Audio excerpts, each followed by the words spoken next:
NASCAR has always been known for its intense, fast-paced, and thrilling races, but sometimes the action on the track is overshadowed by controversy, particularly when the stakes are as high as the championship round.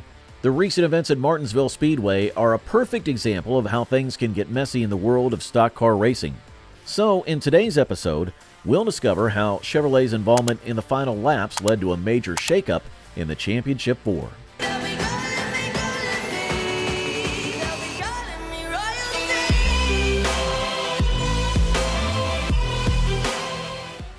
Now, this race wasn't just about speed, strategy, or even skill. It also involved unexpected moves, questionable decisions, and a significant amount of confusion that led to intense debates among fans, drivers, and officials alike. To fully understand what happened, let's break down the final laps at Martinsville and what led to NASCAR's controversial decision, which ultimately changed the outcome of who made it to the Championship 4. It's important to remember that this wasn't just any race. It was the final opportunities for drivers to secure a spot in the Championship 4, the ultimate showdown that would determine who would compete for the NASCAR Cup title. At the heart of the controversy is Christopher Bell, who, despite his best efforts, found himself on the outside looking in after a series of unexpected events in the closing moments of the race. Bell had been a strong contender throughout the season, and many expected him to make it into the Final Four. But things started to go wrong for him during the final restart, which took place with just 87 laps remaining in the race. At that point, Bell was already a lap down, stuck in 19th place. This was not an ideal situation for a driver hoping to secure a spot in the Championship 4. The odds were stacked against him, and he needed everything to go perfectly in order to climb back into contention. But as the laps ticked away, it became clear that Bell wasn't going to make up enough ground. In the end, he finished 3 points behind William Byron, just missing out on the last transfer position. Meanwhile, up at the front of the pack, the battle for the lead was heating up. Kyle Larson, one of the top drivers in the series, was leading the race and looked set to claim his spot in the Championship 4. But as Hendrick Motorsports teammate Chase Elliott took over the lead with just 25 laps remaining, it looked like a victory for Elliott, but Ryan Blaney, the reigning NASCAR Cup champion, had other plans. In a dramatic turn of events, Blaney passed both Larson and Elliott in the final laps to take the win. For Bell and Byron, however, the race wasn't just about winning. They were locked in a fierce battle for the final transfer spot into the Championship 4. Byron had a slim lead, but it was far from secure. Every position on the track mattered, and in NASCAR, every position equals a point. With just 12 laps to go, Austin Cindric and Denny Hamlin passed Byron, cutting his lead to just 1 point. At this point, team strategy became crucial. In NASCAR, it's not unusual for drivers who are not in playoff contention to help their teammates who are fighting for the championship, and that's exactly what happened here. Byron's teammate, Austin Dillon, was right behind him, and the radio communications between Dillon's team made it clear that the goal was to protect Byron's position. As Dillon closed in on Byron, another Chevrolet, driven by Ross Chastain, joined the fray. Chastain was aggressive as he always is, and he quickly pulled alongside Dillon, setting up a tense battle for the remaining laps.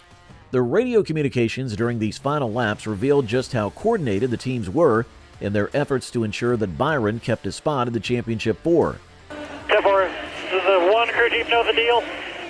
Yeah, he should. Nice and smart with the 24 here down their door. 24 is 1 to the good, 1 point to the good. Down there even, 6 is lined up with the 3. While Byron desperately needed to hold on to his spot, Christopher Bell was doing everything he could to gain just one more position. He knew that if he could tie Byron in points, he would likely win the tiebreaker based on his second-place finish in Las Vegas 2 weeks earlier, but time was running out for Bell. To make matters even more complicated, Bubba Wallace, another Toyota driver, entered the picture. Wallace wasn't in contention for the Championship 4, but his radio communications indicated that his team was aware of Bell's situation. At one point, Wallace's crew chief, Booty Barker, instructed the spotter to keep Wallace informed of Bell's position on the track.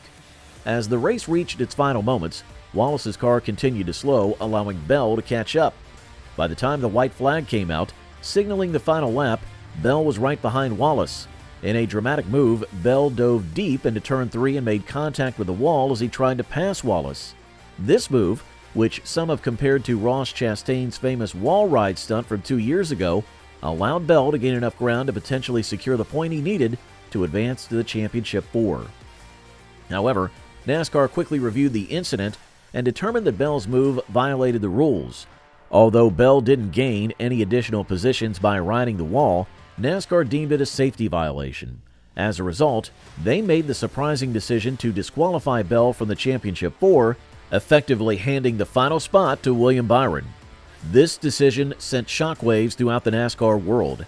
Fans and teams were left wondering why NASCAR focused so heavily on Bell's wall ride while seemingly ignoring other questionable actions during the race. For example, many pointed to the radio communications between Byron Chevrolet teammates Austin Dillon and Ross Chastain, which suggested that they were deliberately blocking other cars to protect Byron's position. Also, Bubba Wallace's sudden loss of speed raised suspicions that he may have slowed down intentionally to help Bell catch up. Despite these concerns, NASCAR officials stood by their decision. They argued that the wall ride, which had been banned after Chastain's daring move in 2022, was the primary focus of their investigation. Yeah, Lee, we obviously we look at all the video, and as I back up on that, and you go back 2 years ago when we had the situation with Ross here, we went to Phoenix. There was a lot of dialogue with the drivers that that's not a move that we want to have to make on the last lap. We were able to get through Phoenix and had a great championship race that year. In the all-season, meeting with the industry, meeting with our drivers, and to a man, that was not a move that they want to have to make. So there was language in the rule book, and when you look at it today, you clearly got up against the fence there in 3 and 4, and rode the fence all the way, off 4 there, and that's strictly to protect our drivers as well as our fans. So yeah, that was pretty straightforward.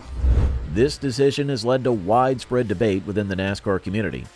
Many believe that Bell's disqualification was justified, as the wall ride had been banned and safety is a top priority in the sport. Others, however, feel that NASCAR was inconsistent in its enforcement of the rules, especially given the apparent teamwork between Byron Chevrolet allies and the unusual actions of Wallace's Toyota. The controversy at Martinsville shows the fine line that NASCAR must walk between enforcing the rules and allowing the natural flow of competition. In this case, the decision to disqualify Bell may have been based on a clear violation of the wall riding rule, but the surrounding circumstances like team strategies, radio communications, and questionable car behavior have left many, including myself, feeling that there's more to the story. So, it will be interesting to see whether they take a closer look at the events that unfolded during those final laps. If they do, we could see additional penalties handed down to the teams involved. For now, though, the Championship 4 is set. Ryan Blaney, William Byron, Tyler Reddick, and Joey Logano will compete for the NASCAR Cup. Before you leave, don't forget to give this video a like, subscribe to our channel, and ring that notification bell while you're down there.